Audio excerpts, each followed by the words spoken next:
Hello and welcome to the coronavirus update. Hopefully, a quick one for the 17th of April 2021, where we are once again at yellowies cases per day. So we're at about zero point 0.8 million cases per day for the world, which is about as high as it's ever been. Total number of deaths for the world about 3 million, just over 3 million, about half a million of them in America. And so, for the world, it's not looking so rosy, with cases shooting up again. In terms of deaths, still no real signs of the end being in sight. However, if you're in Europe or in America, let's do America first. For America, it's actually not looking so bad. In that, all right, I mean, it's still, what are we at? 30 million cases total. That means that about 10% of America has actually had the virus, been confirmed to have had the virus. And in terms of confirmed cases per day, it's still at about 50,000, down from 250,000 per day.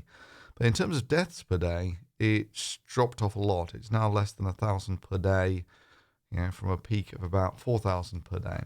So it's actually not looking that bad in America. Well, compared to historically how it's been. And if you're in the United Kingdom, it's looking bloody fantastic. In that, first of all, there's been a lot of vaccinations in the UK. And it's something like 50% of the UK have antibodies for the virus, if you mix in the people who have had it and the people who have had the vaccine. Anyway, so this is actually dropping off like a stone in terms of cases per day. In terms of deaths per day, it's down to like single digits not single digits, okay. So 15, 30, less than 100 per day, which if you just compare it to going over the channel to France is, historically France did better. At the moment, not so much. France has never really quite got it under control. They're getting spikes in their cases again. But in terms of their deaths, which is maybe the more important number, it's hovered at about 500, whereas the UK, they had spikes that went up over 1,000, but now it's coming down again. And France is pretty prototypical of Europe. You take a look at Germany, it's much of a muchness that, the cases have gone up a lot. Deaths, not so much. But still, it's nowhere near as clean in Europe. Let's go to Italy. Italy was there we go, Italy. Yeah, it's very much a similar story across most of Europe, that cases really aren't under control, but deaths really aren't increasing that much. So how can all this be true? If the cases for the world are at record numbers. And the answer mostly comes down to India, where India isn't just kind of spiking, it's pure exponent here. And, we're up to, in India, 250,000 cases per day and no signs of it even slowing down. And you compare this to last year, this time last year, it was nothing. If you do these things for the UK, by the way, is this decrease the same thing that we had as the decrease last year, helped on by summer? The answer is no, not really. I mean, we're at month number 4 here. Month number 4 last year was about peak cases. But coming over to India, this is not good news. And apparently they've got a new variant in India where they've got mutations on the spike proteins. Now, with mutations on the spike proteins, there is a chance that your vaccines don't work anymore. It's a roll of the dice, but this is kind of how evolution works. If you put lots of antibiotics into the ecosystem, you encourage the evolution of antibiotic-resistant bugs. Likewise, with a vaccine, all you really do is you kill off all the variants of the vaccine for which the vaccine is effective. And, historically, this is why there is only one virus that has ever been wiped out on the planet, and that was the smallpox virus. And the reason for that was a couple of fold.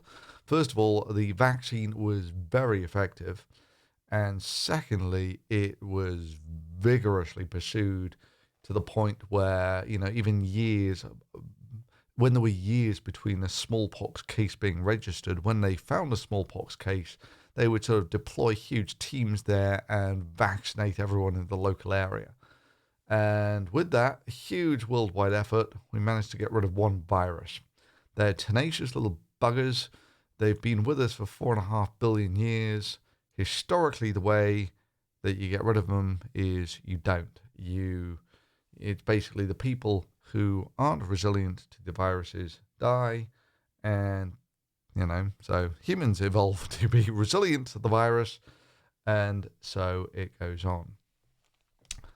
So the other country where it's looking fairly bad is Brazil. Now, if you take a look at fatalities in Brazil, they've gone up from 1,000 per day to 4,000 per day. This is as bad as America was, and Brazil is nowhere near as big as America. It's like 200 million in Brazil, 300 million in America. If you take a look in terms of cases per day, it's not so bad.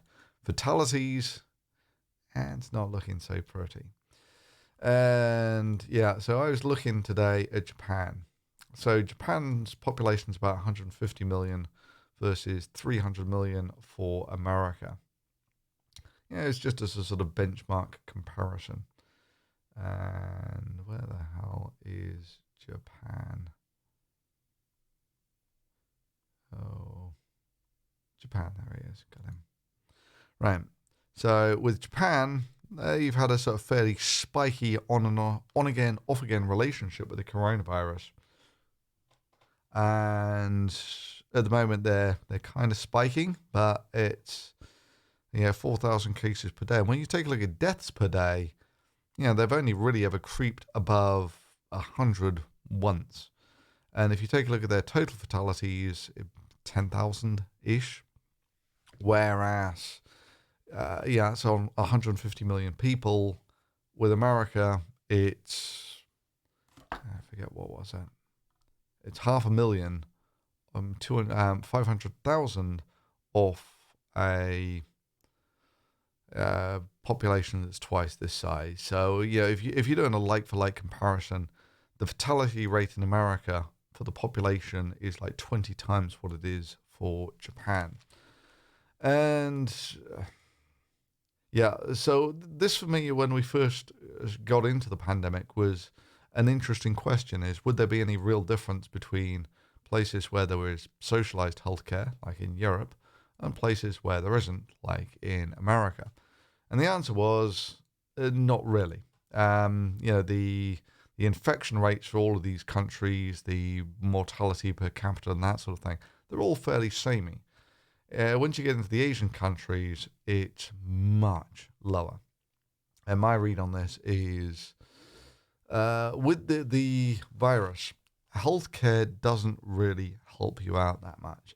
And if you've got a really bad infection of the virus in your lungs, there's really not a lot that healthcare can do for you, whether it's socialized or non-socialized. It's a virus. There's only one real treatment for it. It's a vaccine, and if you don't have them, well, then there's not a lot that a healthcare system can do for you. Maybe it can put you on a ventilator and save a certain fraction who would have died, but it's not a black and white thing. It's not like antibiotics or something where, before antibiotics there was a huge mortality rate, and then you give people antibiotics and it's almost zero. With the virus, there's really none of that. So this is now more down to a population's ability to follow, how should we say, basic hygiene procedures. And early on in the pandemic, there was a lot of advice given out, which was maybe overly cautious. Like it turns out washing your hands might not be so critical as was thought in the early days of the pandemic. But, if you're working in a situation with diminished information where you know that typically washing your hands helps you out with virus spread, and you have reasonable suspicions to suspect that this is a major vector for the virus here, well, yeah, advising everyone to wash their hands zealously is going to help you out. Likewise with wearing face masks, which was probably, it turns out, a much more important piece of advice. So really, spread rates and such like are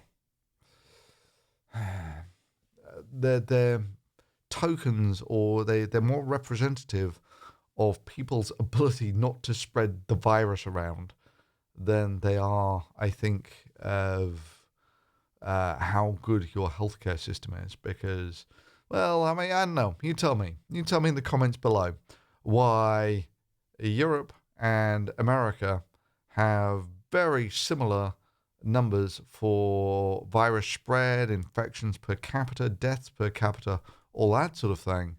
Whereas if you come over to this neck of the woods where you've got Korea was very good, Japan was very good, and once you get down to Australia and New Zealand, here you can maybe just make the argument that they're very easy to stop people coming in and going from the country.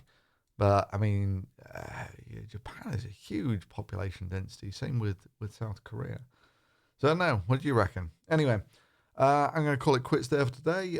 Many thanks for watching. I hope you found it useful. If you did, drop a thumbs up on it, and I will see you next time.